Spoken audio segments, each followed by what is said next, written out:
Okay, so welcome everybody. Thank you for joining our startup sales meetup slash roundtable slash panel discussion.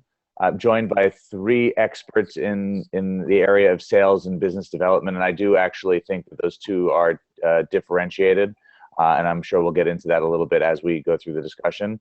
By way of introduction, my name is Seth Burke. I currently serve as the Chief Marketing Officer for the Dream It Accelerator. Spent pretty much my entire career in some form of sales or business development.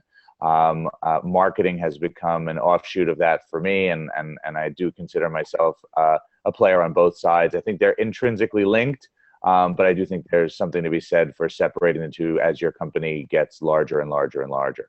But today is certainly not about me. I want to make today about our distinguished panelists, and you wouldn't think they're so distinguished if you heard the conversation that was happening before the curtain was dropped, but we'll pretend that they are. So why don't I let the guys introduce themselves? We'll start with Mark Roberge, who currently serves as the Chief Revenue Officer for HubSpot. Great, Seth. Thank you for being here. Excited to partake in this. So yes, I've been at HubSpot 10 years. I spent the first 7 years as head of global sales and services, scaled the organization from 0 to 100 million, probably about 400 people in my org. We recently took the company public about a year and a half ago. I'm also a senior lecturer at Harvard Business School and wrote a book called The Sales Acceleration Formula. Psyched to be here. Nice. Thanks very much, Mark. We'll turn our attention to Brian Frank, who is the Vice President Global Sales Operations for a little website you might have heard of called LinkedIn. Thanks a lot, Seth. It's great to be here. I'm excited as well. I've been at LinkedIn for 8 years. I started when we had about 19 salespeople and about $18 million in revenue. This year, we'll have over 4,000 people in our sales organization, and we'll do over $3.5 billion in revenue. So it's been a crazy ride. I run most of the back office of the sales organization, so insights, sales ops, analytics, tools, training, pretty much you name it. If it's in the rear with the gear, that's what I'm doing. So excited to be part of this conversation. We're going to have to side note in the rear with the gear for a later conversation. I want to hear more about what that means. As we move along, I want to introduce Mark Birch, who is the founder of the Enterprise Sales Meetup, and so far the most fun person in our roundtable call. Yeah, I won't get into some of the pre-interview comments, but really thanks for having me.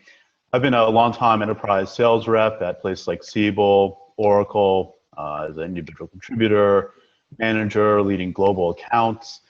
Over the past several years, I've focused more on my commodities trading business, my active angel investing, as well as developing this community called the Enterprise Sales Meetup to bring B2B salespeople together to share ideas, network with peers, and to listen to some really great folks like we have on this panel today.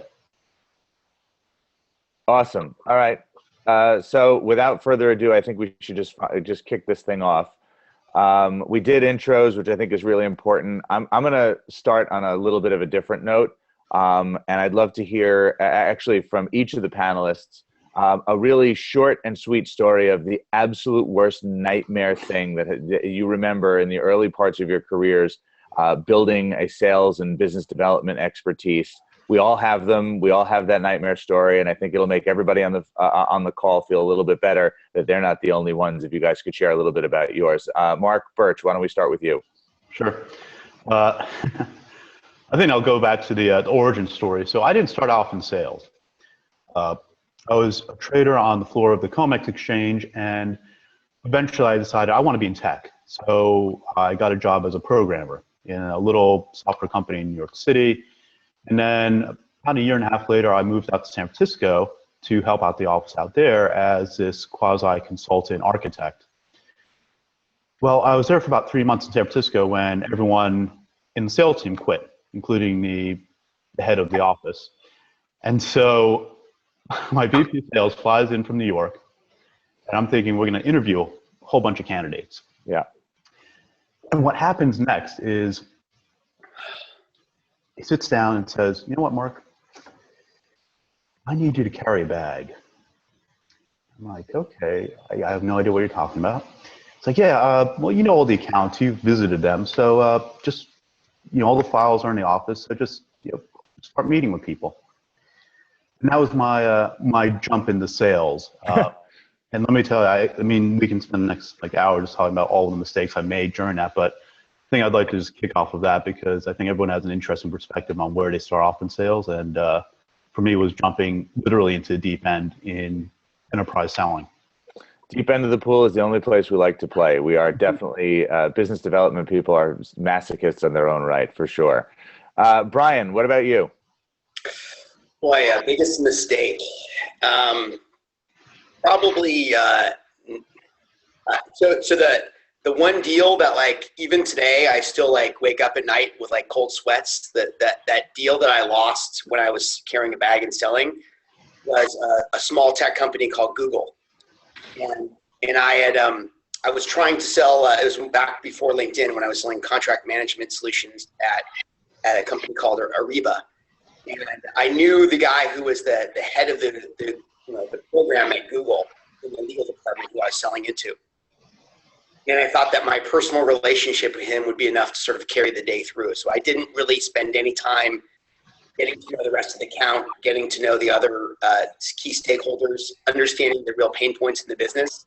I just kept sort of hammering my personal relationship, hoping that was, or assuming that would end up closing it. And of course, it didn't happen. We lost the deal to our competitor. And like I said, it's still, even talking about it now, I can feel the sting of the pain of losing that, all those months and months and months of just putting, it went from the beginning of something new to just hope. And basically, at the end of the day, I realized I was just hoping it would close. I had no real strategy to get that deal to close. I believe hope is a strategy, Brian. Don't sell yourself short. Mark Roberge, you don't get to become a guest lecturer at the Harvard Business School without a few missteps along the way. So why don't you give us one of yours and make us all feel better that none of us are guest lecturing at Harvard Business School. That's the only reason I am, because of my massive failures and the fact that I speak about them.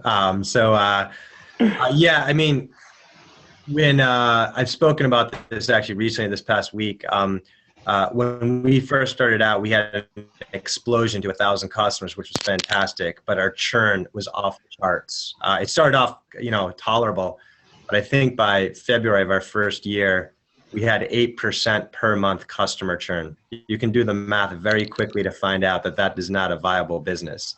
And so if you want to talk about nightmares and headaches, you're going to make it through, man, going through that. And it was funny was that the first thing I did was I looked to our customer success team and measured their per customer success manager churn and found that it was pretty much all the same.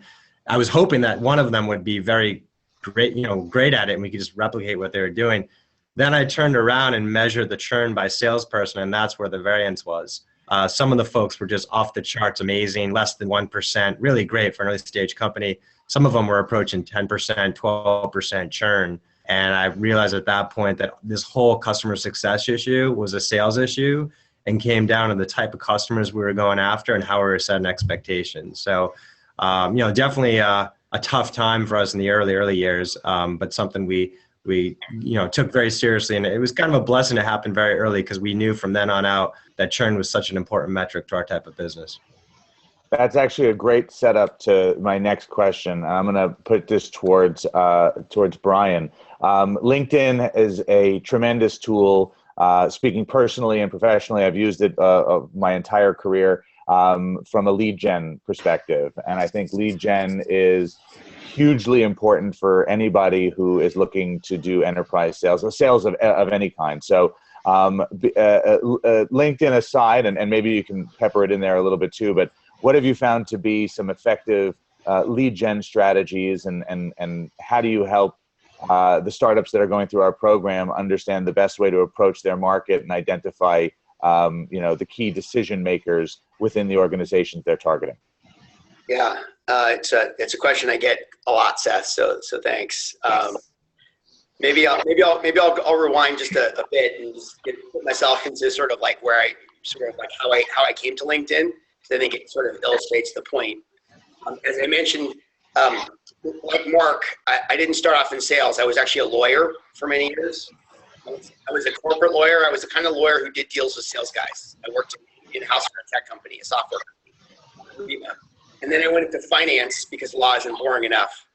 And then I went into sales. I was carrying a bag, heading up a small team of 3 sales guys, and I was selling to lawyers, selling to contract managers, trying to automate their contract systems.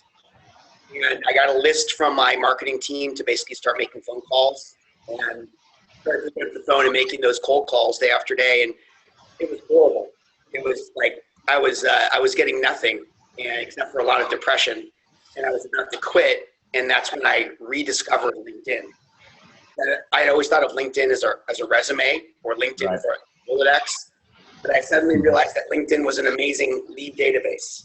And so I started sending out 100 connection requests a day to people I didn't even know, trying to connect with them on LinkedIn. And of course, my account was suspended from LinkedIn.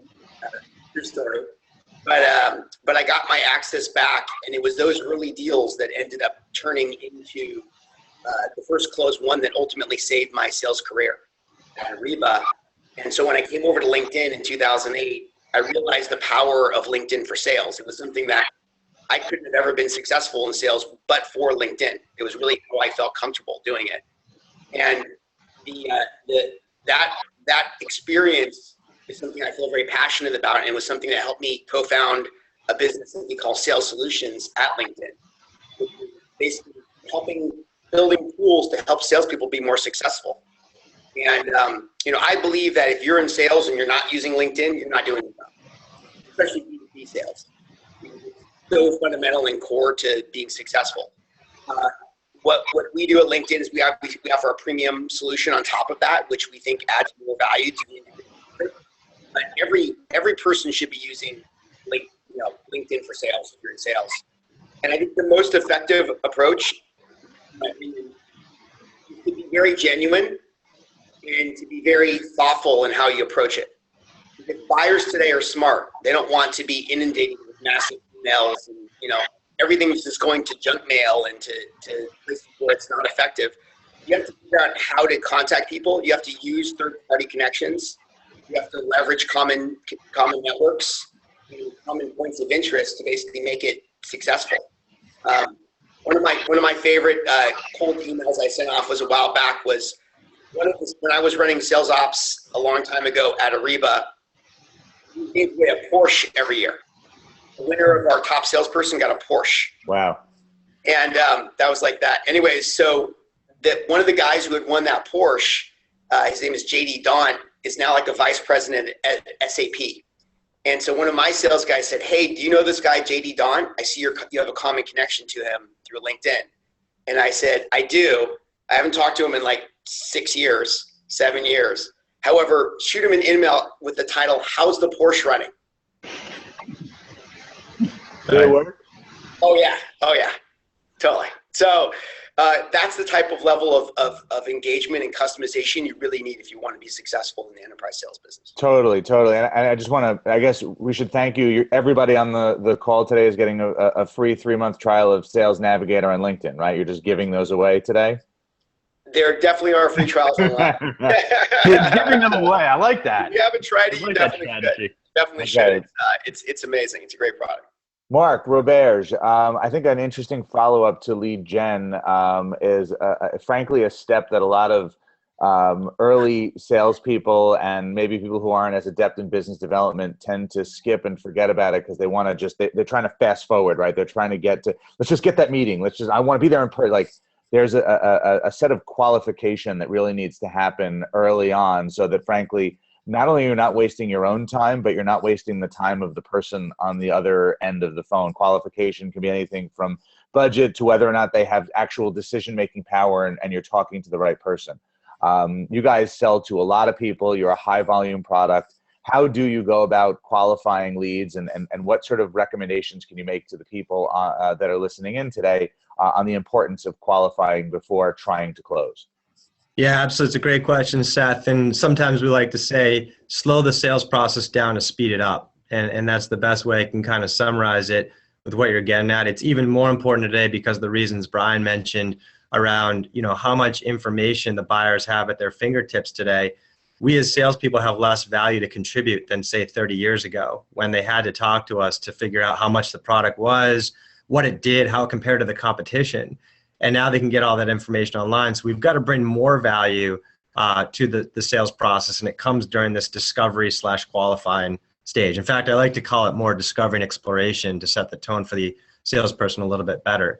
And so to tee this up foundationally as an organization, what I like to encourage sales leaders to do is, when they build up their sales process, first start with the buyer's journey.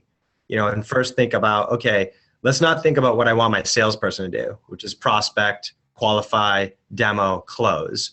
When you do that, we've all been buyers on the other side of that, where we feel like this salesperson's pulling us through this magical path that their sales manager assigned to them, which isn't usually aligned with what I wanted to do as a buyer. And I don't really want to be qualified. I don't want to be demoed. I don't want to be closed, right? But if you start with the buying journey and think about, how do prospects become aware of the problem that you solve? How do they describe it? How do they decide to prioritize it? What categories of solutions do they look at? And how do they think about those different categories, and what's your unique differentiation? And then once they choose your category, what are the vendors they look at, and what's your unique differentiation in that story? What's their evaluation criteria, and who is involved in that decision, and what are their different perspectives? These are examples of the questions you could be really rattling off as you think about your buying journey. Then you switch gears, and now that I have that context, how can I build a sales process to support it? Right? So in the early stages, how can I find the people who are already thinking about this problem? What should I reach out to them on that's aligned with the stage they're at in the buying journey? And then to your specific question, Seth, once we get into the discovery/qualifying, how do we determine whether or not there's a good fit here? And I don't want to, as a seller, I don't want to waste time. And it's really important that I do this for my own time, but also really important to understand the unique perspective of the buyer, because I can describe our solution in 25 different ways, and none of them are a lie. They're actually spot on as to what it does. And I get really stressed when the buyer is like adamant that before they tell me anything about what they're trying to do, I must tell them 5 minutes about HubSpot. I get so stressed when I have to do that, because I feel like I'm throwing darts in the dark. I just don't know what to tell them that is going to resonate and feel like they're getting value out of this call. So that's really the foundational element of why you want to do this and how you want to frame it for your business. In particular, with Seth's question, we started with BANT, which was budget, authority, need, timing. Old school stuff. It's a great place to start for a startup. We moved to something called GPCT, which is goal, plan, challenge, timeline. So what is the business goal this person or this company is trying to do? What's their plan to achieve it? What challenges are they facing to execute the plan? And when, timing-wise, when do they need to achieve that goal by, and why?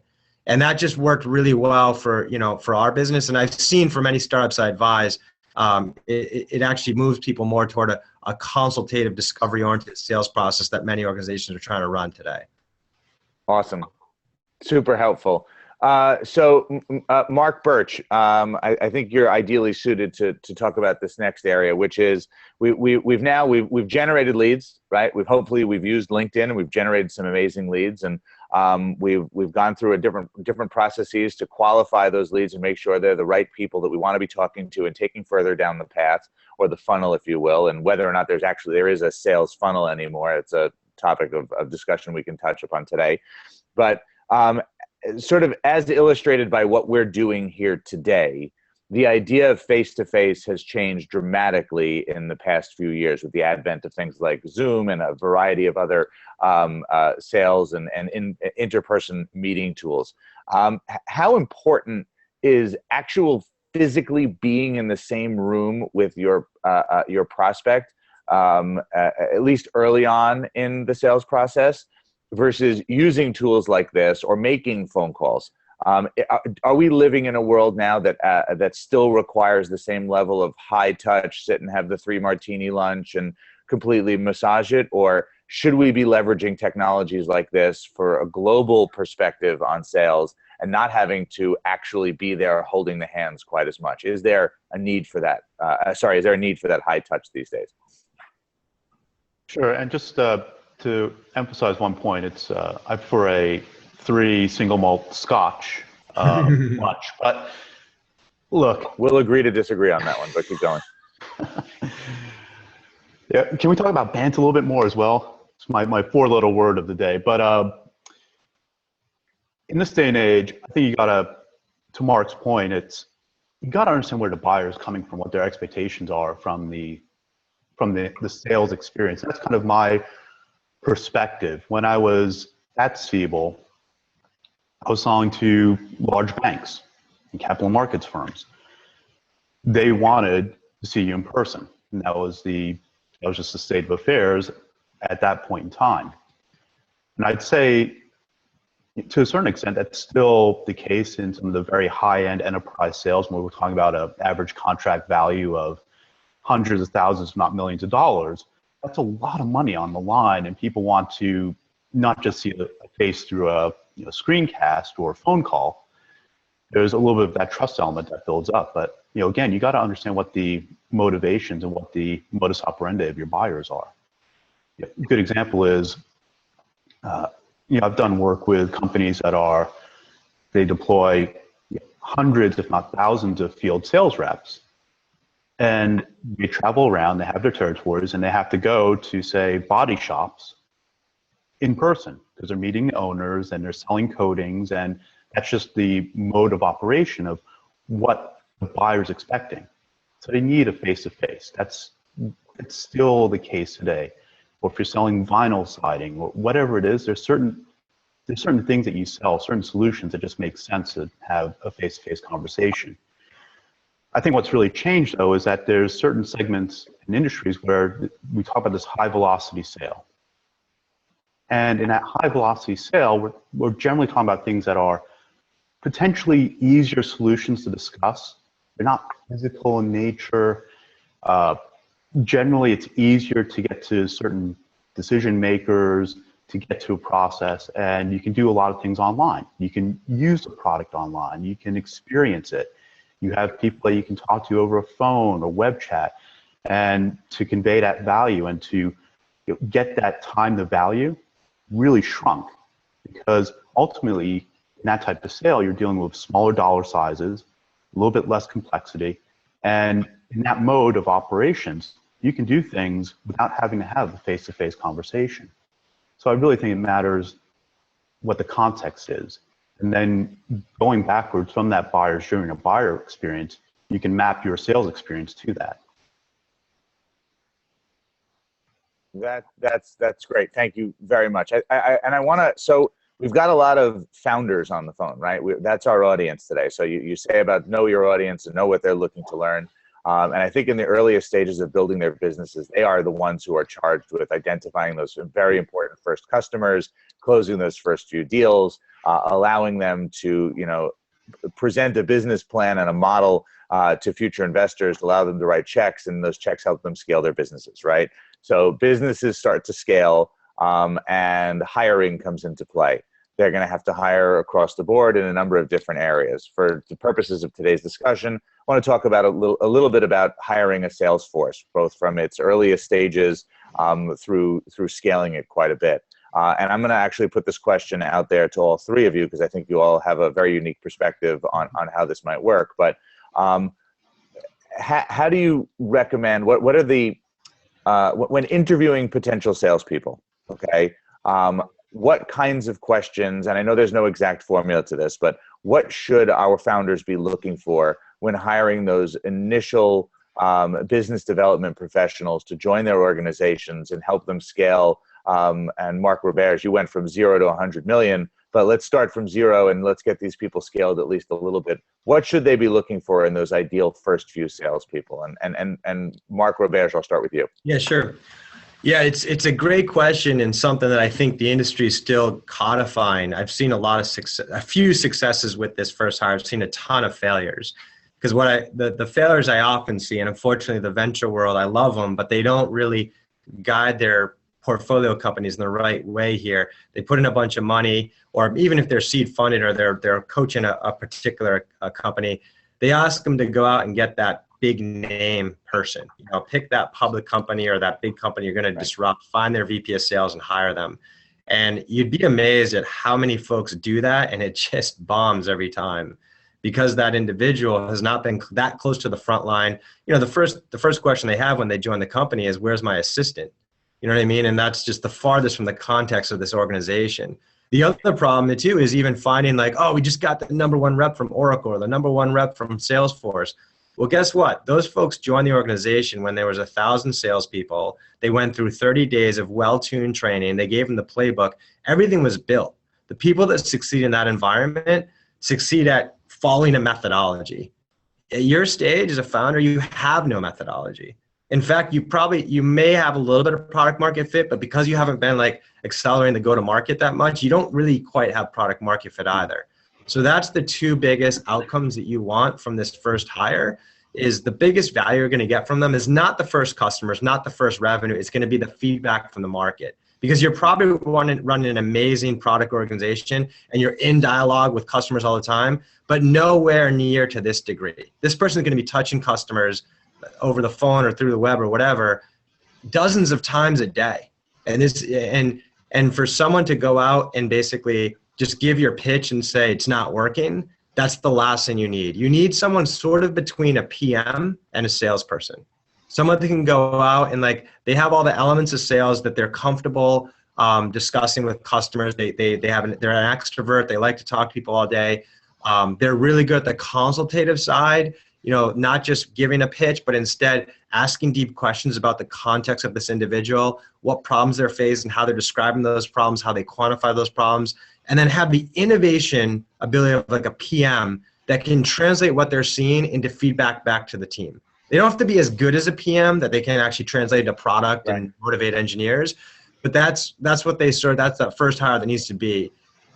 And like, you know, I'm still getting my hand around these folks tend to be like earlier in their career. I know one that was really successful, came out of Northeastern, did a little bit of PM stuff, but also was intrigued by the sales stuff. That person was really successful. We had another person that was a sales engineer at a slightly larger company, but also had some startup experience, and they were perfect, right? So these are the types of folks that I like to see and the type of role and value they bring to the organization for a startup at this stage. Brian, I'm sure there are millions of these people on the LinkedIn platform just waiting to be hired by the founders listening in on our conversation today. So love to hear your point of view on this. Yeah, well, it's interesting. So I probably hired over 1,000 people in the last 7 years. And I actually wrote a post about this, so it's on my LinkedIn profile. It's called the Hiring Bullseye, and it's a methodology for partnering with your recruiting partners to basically figure out how to identify people on LinkedIn and who is the right one. Because the problem today is not where are all the people to hire, but who should I hire out of all these amazing qualified people? Because there's the array of talent is broad and vast. And so really it's about identifying what are the various attributes of an individual that will be a good fit for your organization. I personally look at 4 factors. I look at the experience that they've had. I'll look at the skills and the different things that they've acquired over the years, including education.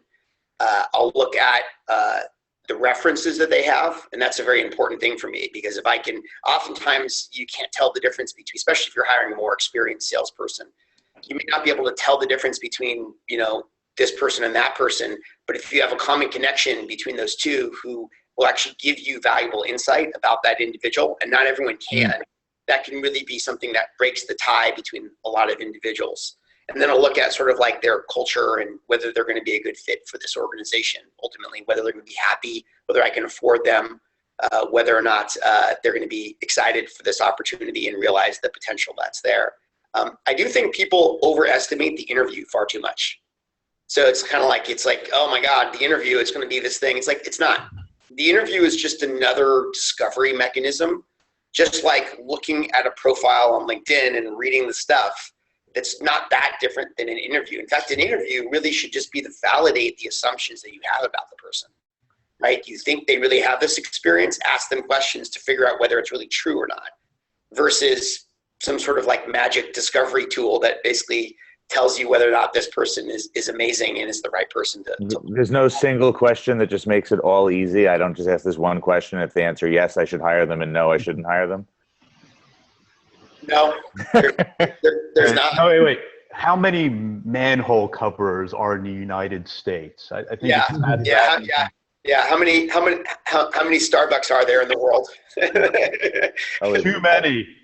I've seen them all. I know that the people who early stage and you know, so we're as a company, we're past the early stage and we're now into the large enterprise. LinkedIn, we have, you know, in the sales solutions business, we have over 4,000 customers, and talent solutions, you know, tens of thousands. But the thing that made some of our early people really successful was, I think to Mark's point, they weren't really out there selling. They were out there building communities and out there being advocates for the brand that we had. And so, like, I think of one of our early people who was super successful at LinkedIn. I don't think he sold anything his first year. He basically just did training. He went from place to place to place, speaking, doing public speaking, trying to build awareness of how our solution could fit into the various needs of recruiting across the planet. So that's basically that was an early on aspect of someone we went through, and I think it's along with that idea of a PM that basically Mark is. Yeah, I mean, to me, it's very much analogous to this whole idea of the customer discovery process. If you've ever read Steve Blank's, 4 Steps to the Epiphany, when you're at the early stage, there's a lot that you don't know. Again, to Mark's point, you're trying to figure out, okay, we have this product, we have a market, we kind of think it's a fit. And the biggest challenge I see is that founders, they get really attached to maybe those first couple of customers, and they think, oh, well, now we need to scale. So let's hire like a whole bunch of people, let's get a whole bunch of funding, but you only have a few data points to really work from. And so it's really important when you start to think about potentially bringing on a salesperson, you got to ask yourself as a founder, do I really know enough yet about what I'm selling and how it's solving a problem? And can I articulate that in some sort of succinct manner? Because oftentimes we'll get caught up on the fact that we got a few customers, and maybe we landed like a really big whale and got excited. And then we kind of realize after the fact that we didn't really quite get it. And we have to go back to the drawing board and say, well, we've had a lot more conversations and we're trying to ramp things up. We're getting a lot of no's. We're not really getting any progress. So maybe we made assumptions about what we are as a company and what we're solving for. So I think even before you start to hone in on what those first couple of reps or whatever you bring on from a sales perspective, understand that there's going to be a lot that you don't know, and you got to figure some things out, and you got to be able to get those founder sales first, and then start to pull together what is the message, what do we think is a potential or possible process that we go through, and see if you can repeat that and get some additional customers and see if that's moving you in the right direction. And if you feel you have enough data points to work from, then I think you're in a much better position to be successful with your first reps, because then you're going to know kind of what you're looking for from a salesperson or a kind of a profile standpoint. And actually, one of the really great chapters in Mark Roberge's book is the whole idea of building out a hiring profile and understanding, like, what are you looking for? What's really important for someone you bring on? So it's not just the person has the fancy resume, worked at a really big name company, did a whole bunch of things, because you got to understand the context of where someone may have been successful in another place is not going to translate exactly to your situation, your company. So you got to understand, is this person going to be curious and have the curiosity and the intellectual capacity to be able to go into a situation as early sales and figure things out, because there is no playbook. That playbook comes way later in the cycle of as you're growing your company. So Mark Roberge, since you got product placement in Mark Birch's answer just there, I'm going to turn to you, and I'm going to follow up this question with so we're making our first hires in terms of sales or business development. Maybe it's a hire, maybe it's multiple hires. Am I hiring as a founder of a startup? Should I be hiring some junior level sales folks to report to me? and then follow up after X amount of time by hiring a VP of sales to then put them under? Or should I be starting with a VP of sales or some super senior sales type title and then and allow them to build a team under them? Love your thoughts on that one. Sure. So some of that answer depends on your context. Wait, Mark, you're supposed to open with good question, Seth. Great question, Seth. Thank you. I've been doing it the whole time. I'm glad. I'm serious. I'm glad you asked that. Okay, good. As Mark was saying, I almost want to chime in and comment on it because it's such an important comment, I think, for the founders. There's a lot of confusion on what you do. And to Mark's point, you see so many organizations that bring on 10 successful customers, raise $10 million and hire 30 salespeople. And just 2 years later, they're out of business, right? And so first off, just the framework that I think about it to put words around Mark's comment is I focus on three things, which is customer success, then unit economics, then growth. And for every new division we launched at HubSpot and for every company I advise, especially in their stages, I look at it from that lens. And when I see some success happen, I'm not like, okay, how can we hire salespeople faster and replicate this thing? The first thing I'm like is we've acquired a couple dozen customers through the sales team. How are they doing? Like, are they realizing the business value they intended to get from purchasing the product? Are they using it once a week? Have you done an NPS score against them and how is it? Because if that's not right, we're not going any faster. We've got 3-4 reps out there. We're stopping. But once we're confident with that, and my next question is, how's the unit economics, right? Yeah, what's the LTV? Is it $50,000? How much did it cost you guys to acquire these folks? $70,000? We're not scaling. We got to figure that out, right?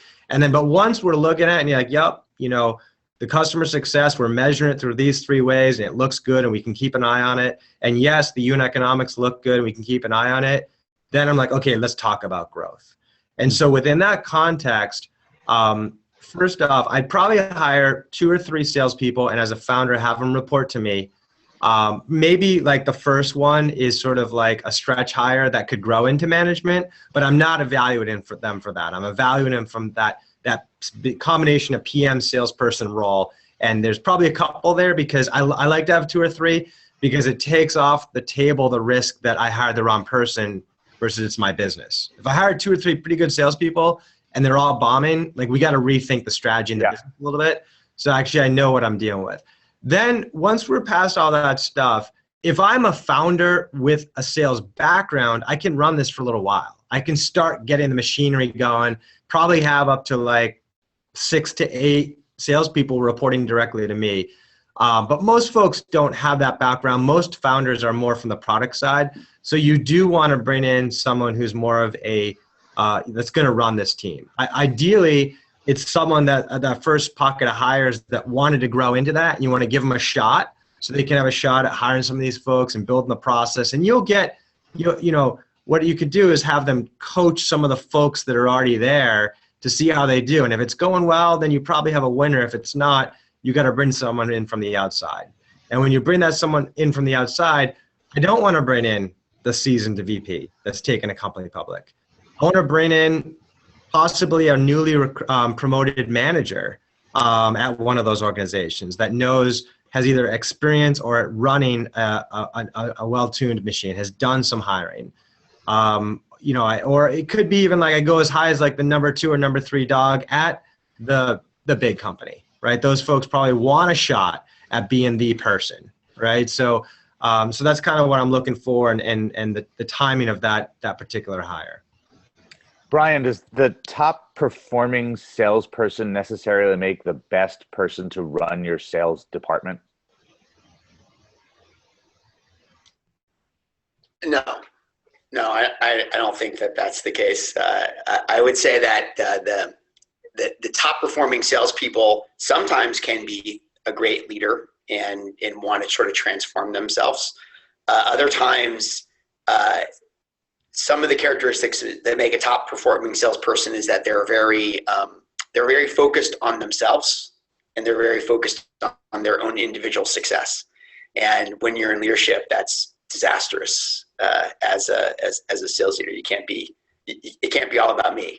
It's got to be all about the team and all about us together. So with that said, I think there's a lot of people who end up being top reps, realizing that they're more interested in leadership, realizing that there's other accolades and upsides in that situation, and that comes through.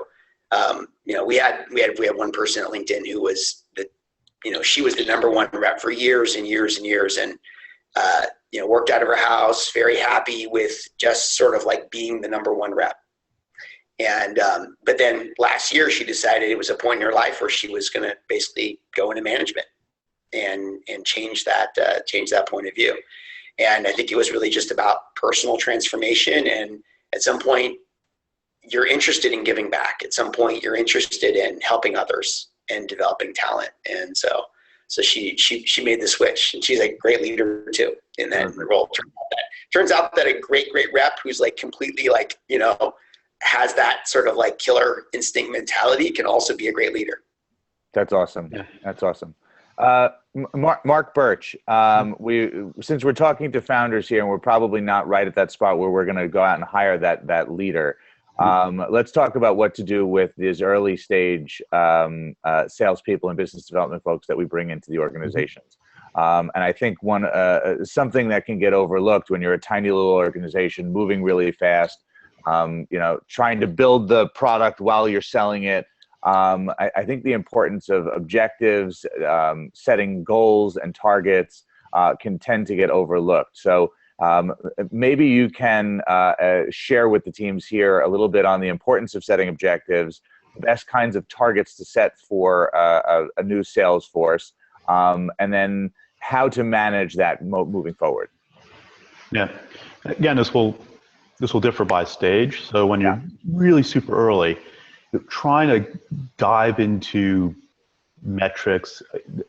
I've seen folks that want to go down that route. You spend more time managing metrics and managing stuff in Salesforce, and that's not what moves the needle. What moves the needle is just getting deals done, right? And understanding where you may get stuck in the process. So there's certain things that you do want to be able to measure, but having the goal, you want to be able to look at whatever your modus operandi is. If you're selling things at more on kind of the low end, you want to look at the volume of deals you're trying to get per month. If you're looking at more of an enterprise play, and you're focused on the biggest of bigs, you're looking at name brands. You're looking at really big deals and working through those. So I think initially you just got to set the stage of how much business are we looking at, and we're looking at more from a revenue standpoint at the lower end with number of transactions, or at the high end, really looking to focus on getting some of those big, huge customers, those big pilots through the door. And over time, you can start to analyze the information that's coming back. And again, talking to the point of customer success, it often gets ignored at the very early stages. It's a huge mistake, because you've got to make sure that those early customers are massively successful and that they can be advocates for you when you start to sell a lot more deals and go actively out to the market.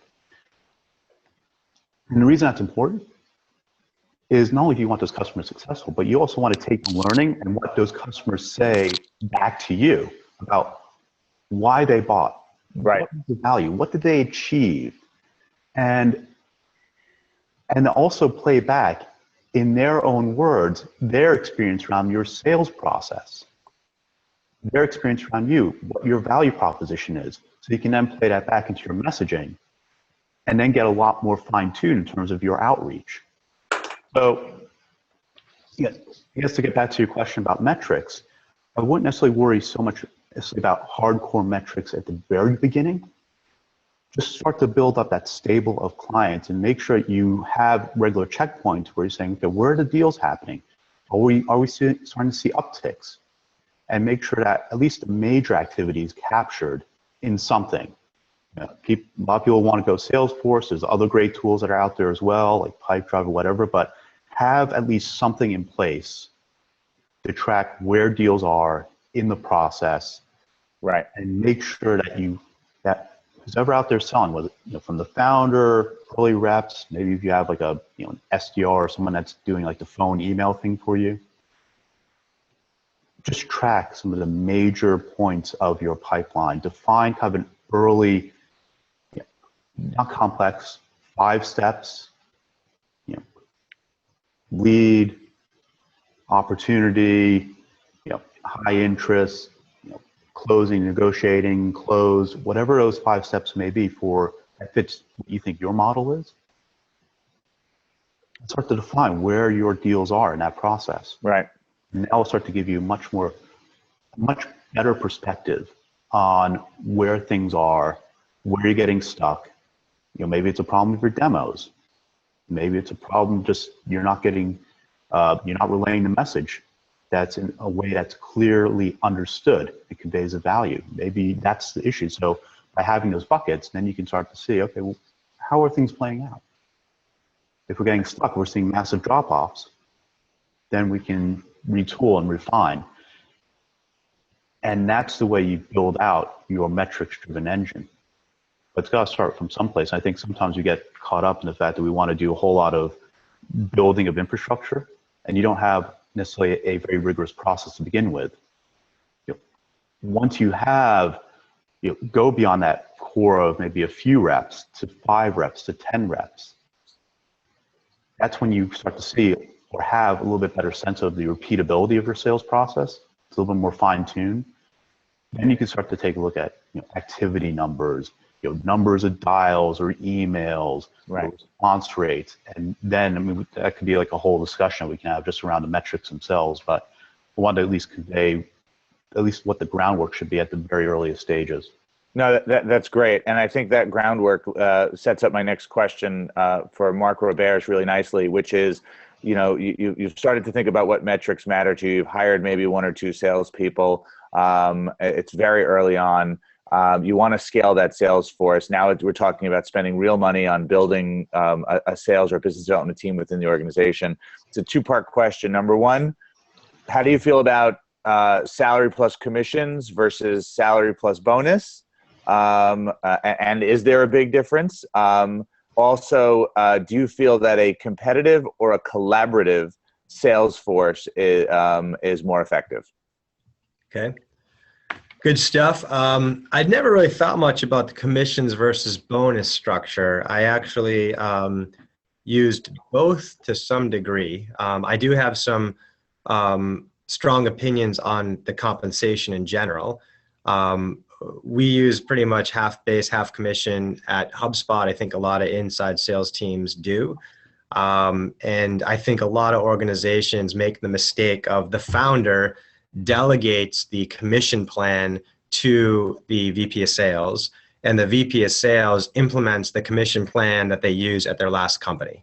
I think that's a very common tactic, right, and I think it leads to some major mistakes and also missed opportunities.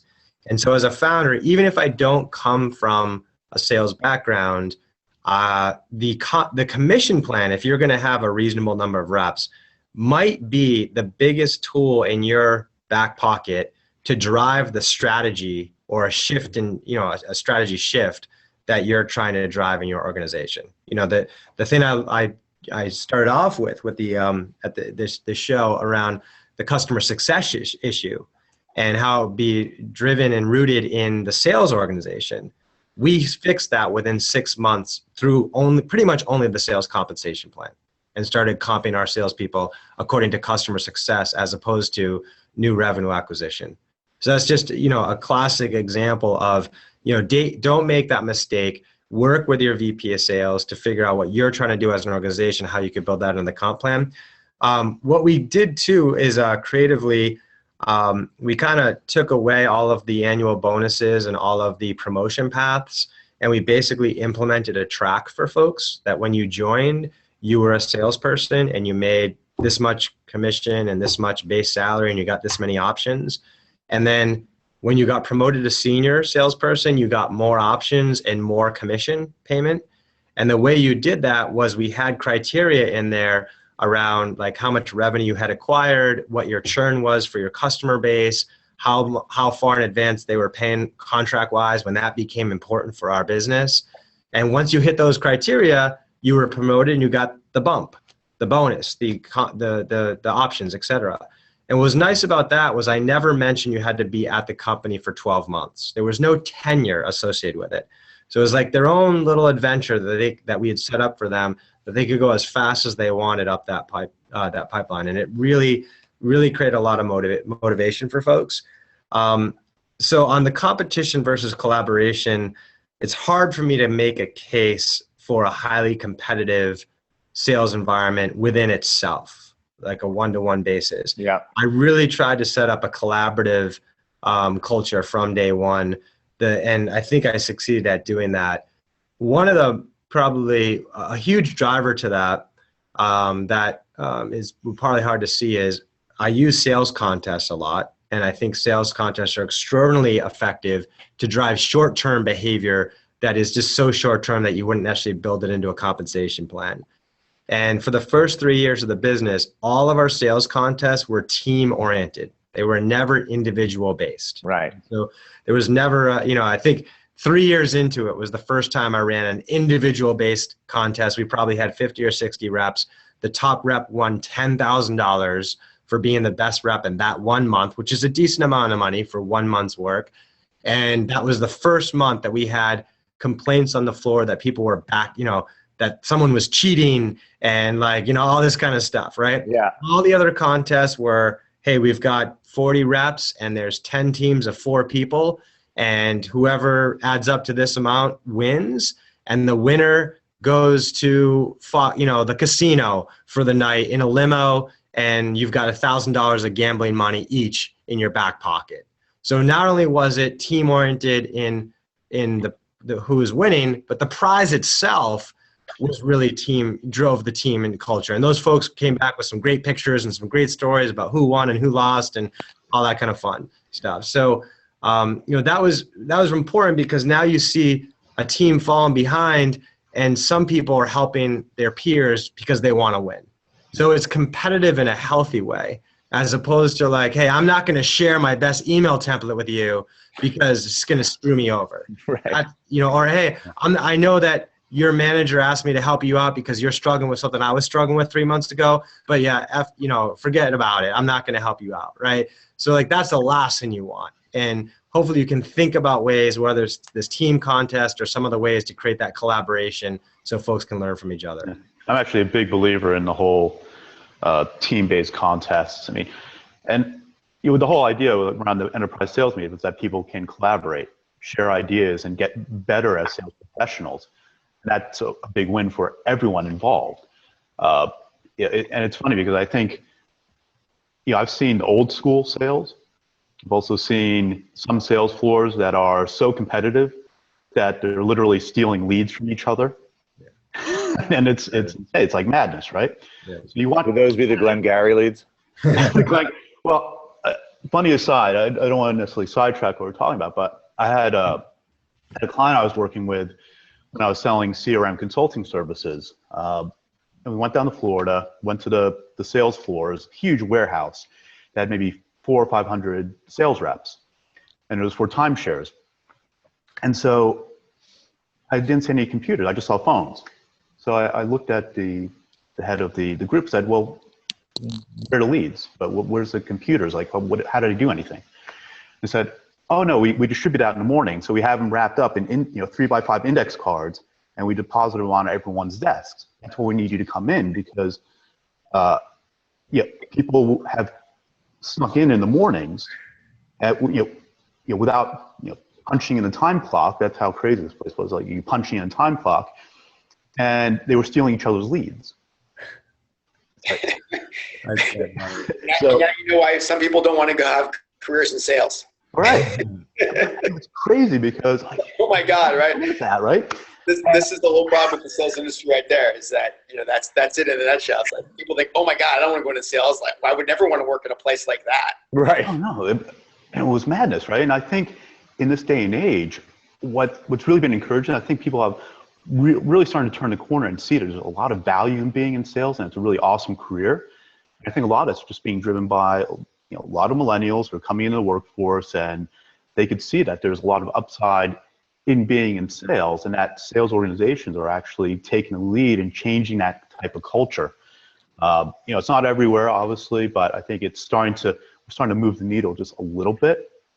in terms of instilling that type of culture and that type of professionalism in the industry. Gotcha. Douglas, we are approaching the 55-minute mark here. I know we wanted to maybe try and carve out some time for questions from the audience. I don't know how to facilitate that, but do we have anybody who's willing to raise their hand, jump in here, and have a little conversation with us? Well, you just made the announcement, so good job for you on doing that. And if they do, I'll bring them up to the front. You'll see them, and we'll have them ask questions. A lot of times they're in the middle of the day, so the core is busy. They usually do watch on YouTube, but if we get some questions before this ends, I will bring them up to the front and be able to ask you guys directly. All right. So anybody raising their hand yet? Let's see. Not as of yet. Give it a moment or two. Hey, Okay. Seth, I was going to make one comment on your last question, collaboration versus individualized quota. I'm generally against collaborative quotas, right? I think it sort of like takes the focus of an individual and allows some others to sort of skate through. I think the one exception to that is generally mobile accounts. This is sort of like, for every sales ops person who has to set up a bunch of quotas, this is the bane of their existence, is figuring out how to basically set up quotas so that different people in different regions are working well together on the same accounts or different subsidiaries of those accounts. And for that, we found having a shared quota of some type together is the best strategy. Interesting. And, Hey, Seth. I'm sorry. Sorry to interrupt. Seth, I just want to let you know we have Rich that has a question whenever you're ready. I apologize for interrupting. No, I see him. Sorry, Brian, you were saying So global accounts, when you have like a big, one giant customer with a bunch of subsidiaries around the world, and you need those salespeople in those local markets to basically sell into those accounts, dividing up the quota by geography is a mess. And it's a lot easier if you can just have a team share a team-based quota for that large account. And people seem to work a lot better that way. Gotcha. Yeah, Brian, definitely concur. Had a lot of that at Siebel. It got messy for a while, but we got some questions, I think. So let's start with Rich. Just give us a quick introduction, full name, what company you're working with, and who you'd like to direct the question to, if not the whole group. Yeah, great. Rich Palaria. Hi, I'm the CEO of a company called Kermit. We provide enterprise solution in the cloud to hospitals to try to help them manage their spend around implantable medical devices. So things like knees, hips, spine, cardio implants. We're a 4-year-old company. We have 3 co-founders. We tried to employ at various times, we call trusted advisors, business development folks. These are people who are connected to healthcare systems who could make introductions for us, really just open the door, and then we pay a commission if we landed the deal. So my question is really to anybody on the panel, Seth, interested in a lot of the strategies you're talking about today are geared toward putting together a larger sales force. I'm talking about things like how do you compensate them, how do you manage them with a VP, et cetera.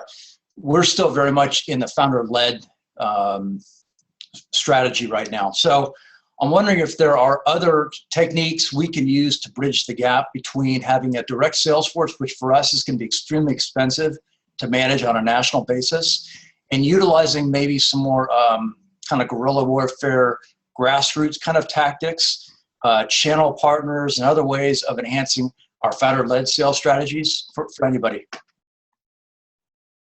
I mean, I can.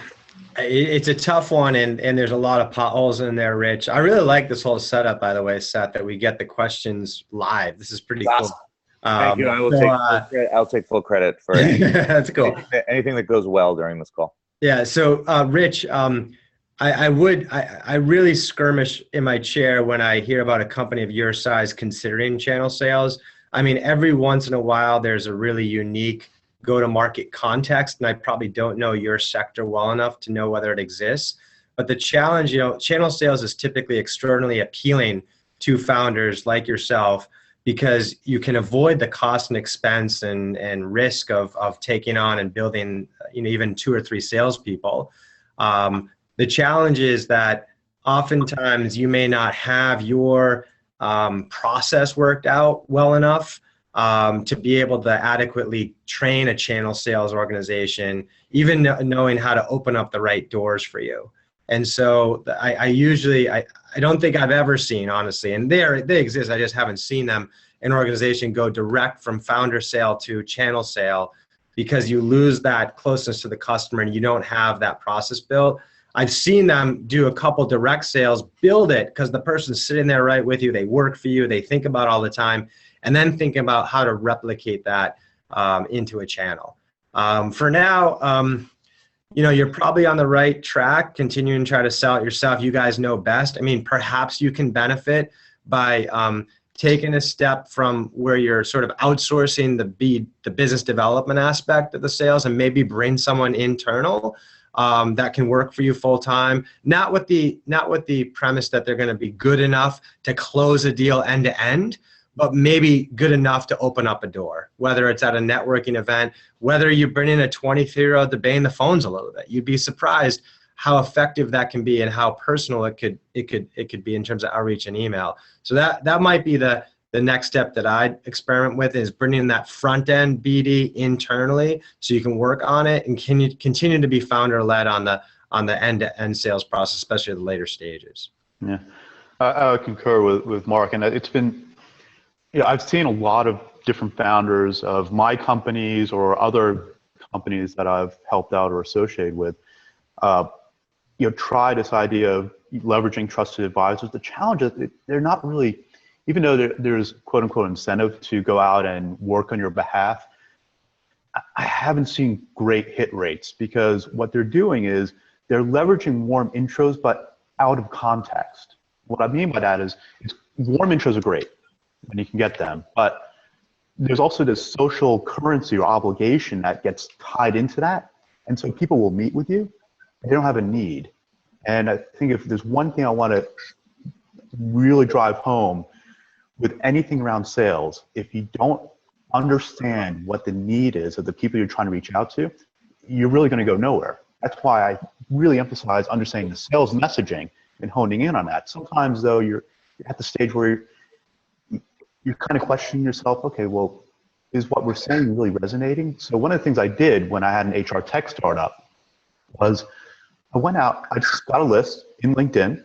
It's 2008. Thank you, Brian, for great thing. Great tools. Was pre-Sales Navigator, but I just built a list in LinkedIn, found out who I wanted to reach out to, who were VPs of HR in Fortune 1000 companies. And I pulled together that list. Took a while, but once I had that, I went out and reached out individually to, I'd say maybe like 150 or so of those folks. I sent out a personalized email saying, hey, putting together this, trying to do this new type of solution to solve this type of problem. I just want to know if this is something you're dealing with now, and would you be able to spare 15 minutes just to ask you a few questions about this challenge you're having? And that worked really effectively.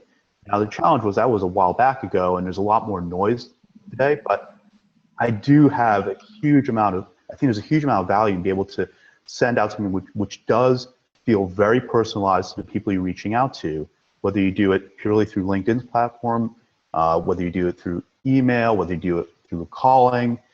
That type of reach out does become effective. And if you can get at least, say, a 10 or 15% response rate on that, then you have some real conversations that you can work from. And then you start to build up what I call like the referral engine. So they may not have that problem now, but they probably do know other people who do have that same problem or that they can introduce you to. So I'm never shy about, even with prospects, asking, who else do you know that would be of interest in talking about this particular challenge, this particular problem?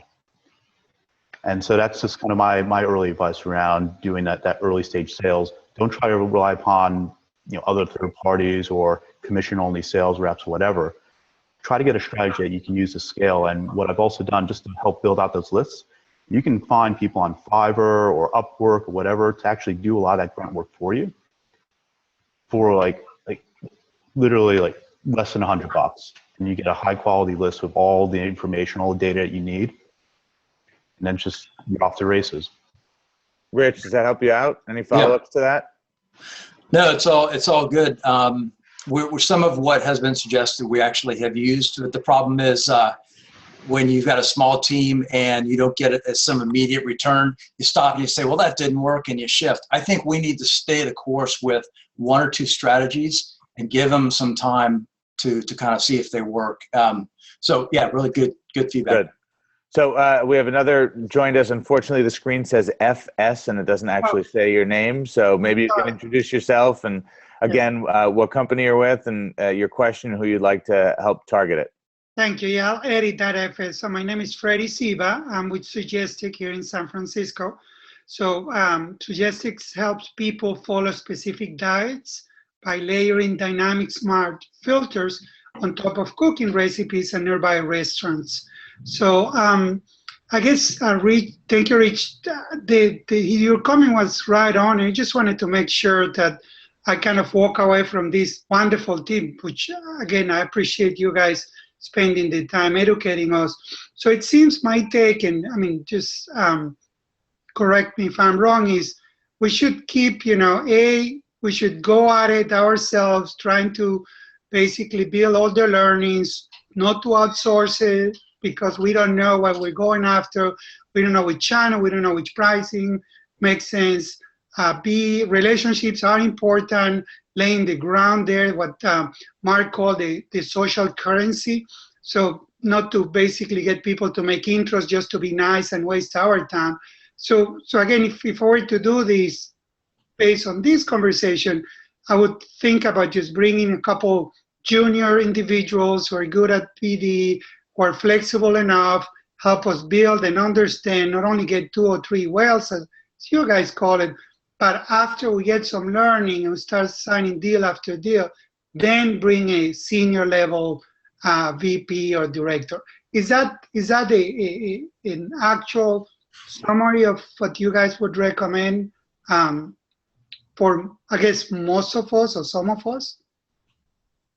I think, I mean, Mark sort of probably would say yes, right? That was sort of the high level of what they were saying, is that going out there and hiring people to do your sales who aren't really employees and who don't really understand your business and who may not be bought in the same way is not going to be as effective as you doing yourself as a founder of your business.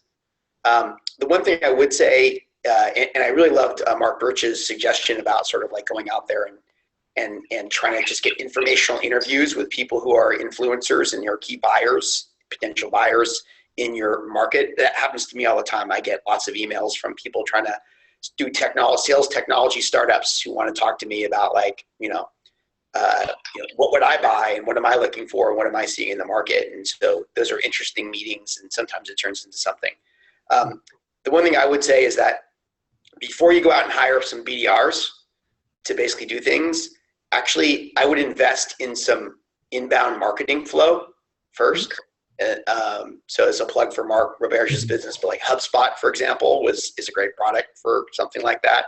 LinkedIn as well has lots of marketing solutions type products. But your meeting, just a list to basically call into, is a waste of their time. That's just a waste of their time. It's a waste of your money and a waste of their time. Support that list, support that flow with actually going out there and doing something that would generate interest for people who potentially would like to talk to. And once you actually have an inbound flow, then it's worthwhile to hire some marketing people. But I would not just, let's sort of say, go for it. It's you're too early to have that be worthwhile. So. Yeah, I'd echo Brian's point. I mean, thank you, Brian, for bringing up that premise on the demand gen side. Fred, as many founders, I know resources are tight, money's tight. Getting the content production process going is not usually a very expensive proposition. You're in San Francisco, there's plenty of great universities around. At the very least, you can find a smart 20-year-old junior who needs something to do this summer or needs something to do every Friday afternoon when they don't have class, and to have them come over, and they're maybe studying journalism or English or communications, and they're a brilliant writer.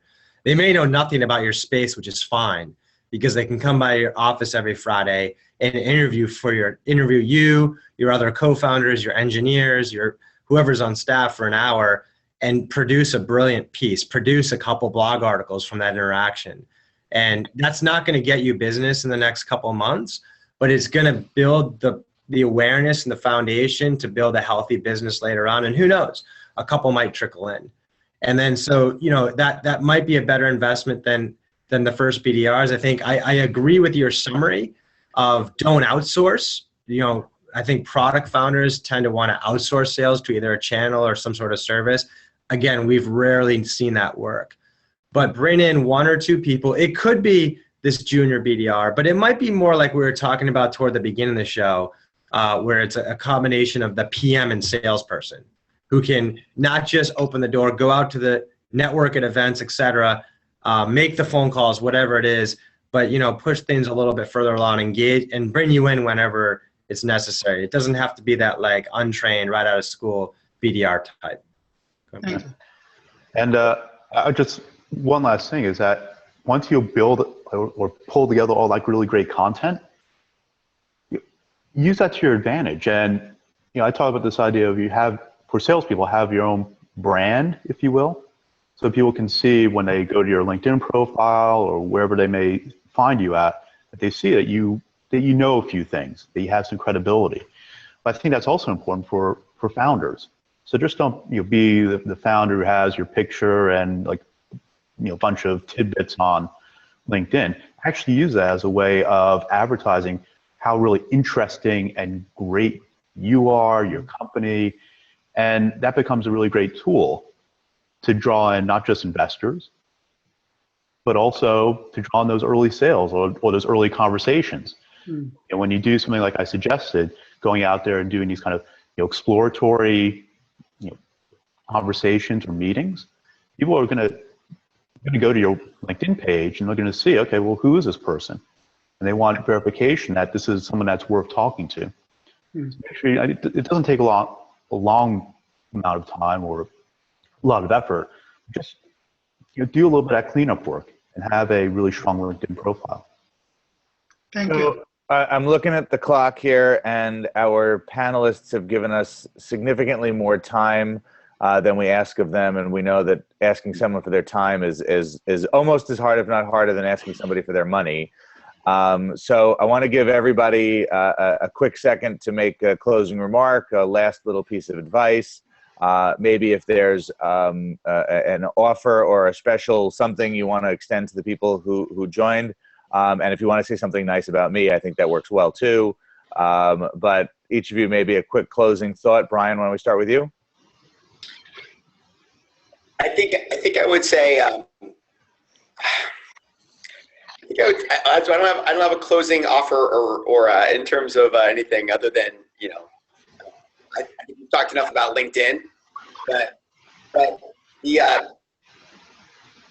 the main thing I would say that sort of like I think helps sum up what we talked here today is that selling is not just something that you do on the side. That's like not that anyone can do. Selling actually takes real thought, real skill, real capabilities, and it's great that founders are out there selling. But ultimately, if you want to have a great sales organization, a great B2B sales organization, you need to invest in the infrastructure and the culture and the technology and the people in particular to basically make that grow. I think that's been every sales success organization I've seen successful has put that type of effort into it. And I think that's the key towards building a successful B2B startup. Awesome. Thank you very much, Brian. Really appreciate it, and we'll keep looking on LinkedIn for sure. Mark Birch. Seth, I just want to leave everyone with this very sincere thank you, because you are an awesome moderator. There we go. I give the accolades. But in all seriousness, I thought this was a lot of really great information. The thing I'd say with founders, invest in learning about sales. There's a lot of great resources out there. Mark Roberge's book is great. I'm going to have Trish Bertuzzi speaking tomorrow at our Boston Enterprise Sales Meetup, and she has this really great book called The Sales Development Playbook, which if you're starting to think about SDRs, amazing, amazing book. And there's lots of other things I could suggest as well. But the other thing I'd say is go to places where you can also learn about sales and talk to people about what they do or how they do it. And that's why I put together an Enterprise Sales Meetup. It's because books are a great start, but ultimately you're going to have to talk about what's your situation, what's your context, and see if other people can help provide some advice or tidbits or point you in the right direction. And so I have Enterprise Sales Meetups. They're run monthly. They're in places like San Francisco, Denver, New York, Boston, Philly, DC, up and coming Chicago, and more cities to come. But find those groups, network, find a community where you can get the help. Awesome. Thank you, Mark. Really appreciate it. And parting words from Mr. Roberge. Thanks, Seth. Yeah, I mean, I just the basics of just don't forget it's about the customer and the buyer. And that I think many of the old rules of sales is changing because of that. Today's buyer's empowered. We talked a lot about it today. We talked a lot about empowerment, et cetera. It's really too bad that sales is a dirty word. You know what I mean? And it's really too bad that the best and brightest students across the country, first off, can't even study sales in school, never mind go into it. And as founders, I would love it if we could just if we could kill the industry, it'd be fine with me, honestly. But it just doesn't work. Sales is probably one of the biggest contributors to the entrepreneur ecosystem. When you look at the big companies that succeed, unfortunately, it's not usually because they have the best product. It's because they have the best sales and marketing execution. And so as founders, I would appreciate that and think hard about the type of sales culture and sales motion you want to build and build it around the customer. The two plugs around that is we do have a free CRM that we launched 2 years ago. It's been quite successful. It's great for sales founders because it's free. It's the right price for you folks. And second off, this winter, I put a lot of effort into an 8-hour sales certification course that's free as well, that will speak to many of the details we didn't get to today, like the first question we had today on how to execute sales as a founder. If you search for HubSpot sales certification, you can find that free course and find the applicable video you'd like to check out. Well, I thank everybody for taking the time to do this today. I know I learned a lot. I'm sure the group that stuck through it with us learned quite a bit. And I'm hoping to see more of these in the future with you guys. I think this was tremendously helpful. If I was building a business, this is exactly what I want to learn about in terms of scaling and growth for sure. So I'm going to be the only one to do it that you can actually see, but I'll give you guys a quick round of applause and say thank you so much for taking the time and looking forward for more to come. Douglas?